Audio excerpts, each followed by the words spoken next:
Any questions, thoughts? Douglas? Greetings, Douglas, John. it's great to hear your voice. I miss you, my friend. John doesn't see you. So Okay, I'll come round. that way, go that way. Yeah, you have to go the other way.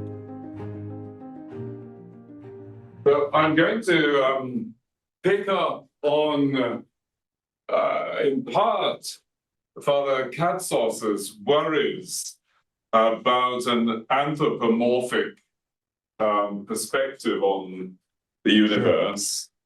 And maybe raise the point that in some sense the tradition of the Logos historically is tied to a theomorphic perspective. That there's a sense in which the human being does have this macrocosmic status, microcosmic status within the macrocosmos.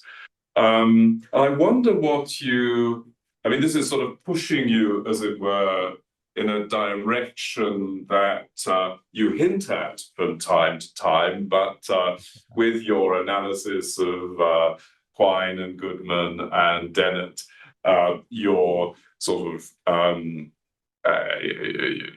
often your target are these clearly either philosophers who are pointing in a direction that you're approving of, or those that you think are needlessly reductive. But there does seem to be this theological element to your project. And of course, this notion that there's this theomorphic dimension to the human being is so at odds with so many aspects of our culture, whether it's those that want to say that well, of course, we're just parts of the animal kingdom like any other, with just a few advantages here and there. Or to those who say, well, yes, we're basically machines, and look at what computers do. I mean, clearly I just wonder what you think about this notion of the significance of the Logos in terms of this theomorphic dimension of humanity.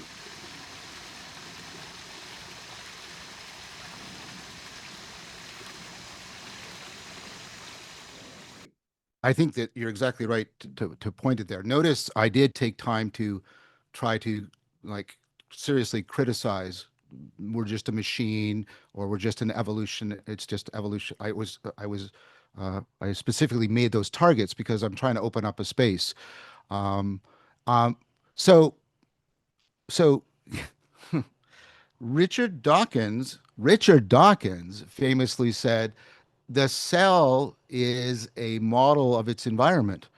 If you look at the cell, you can find all the patterns and principles of its environment. That's Richard Dawkins. I don't think he understood the ramifications of that. Or you have Carl Friston, the great proponent of predictive processing, which is like this with relevance realization, one of the big frameworks, saying you don't have a model of the environment, you are a model of the environment. This is a very different thing. You're not wielding representations, you're instantiating patterns and processes that couple you to the environment with an adaptive affording fit. And so I think that this view strongly supports a microcosmic, macrocosmic relationship, both horizontally and vertically. And then, and I'm doing this right now, I just wrapped up the first 8 weeks of a course on seeing God again for the first time. When you demolish these lobotomy dichotomies given to us by modernity, the subjective, the objective, fact value. Like, think about Desmond's argument. The fact value dichotomy gives us default atheism. If you adopt the fact value dichotomy, you're committed to a kind of atheism, because you're saying objective reality has no value, subjective beings project it, which is just an illusion, and they have no ontological significance, which of course is a default nihilism, at least. But as you get rid of these dichotomies, analytic, synthetic, is ought, good, you can take a look at case, what those do, and you really return to the phenomenology, which, by the way, I think is really well exemplified by third way Platonism, saying we can actually use Plato to get back into the deep phenomenology of intelligibility. I think you get a pronounced sense of the divine. And I mean, what has been happening to me is a realization that both impersonal and personal ways of having that sense presence of divine are deeply appropriate. They are deeply connective. They give us access to aspects of reality that are otherwise inaccessible. Now, that's a whole other argument, Douglas, and you're welcome to take my course if you'd like. But I do think I do think the primordial to the ultimate that relevance realization coupled to reality realization is capable of, the primordial to the ultimate, right, gives us what binds the truth and the true, the good, and the beautiful. Well, how they are relevant to each other, how they interpenetrate each other, right? And so, right, that gives us a proper access for talking about the sacred, talking about the divine. I think this view is very strongly supportive of that.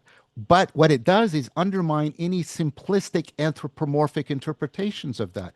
Because, yes, the cosmos is mind like, but it also means the mind is cosmos like. That you have to bring both of those into your, and that's what saying the mind is embodied and embedded and enacted and extended, and there's deep continuities between cognition and biology means. So, sorry, that's a long answer, Douglas, but your question, as your questions frequently are, was a profound one. Thank you very much.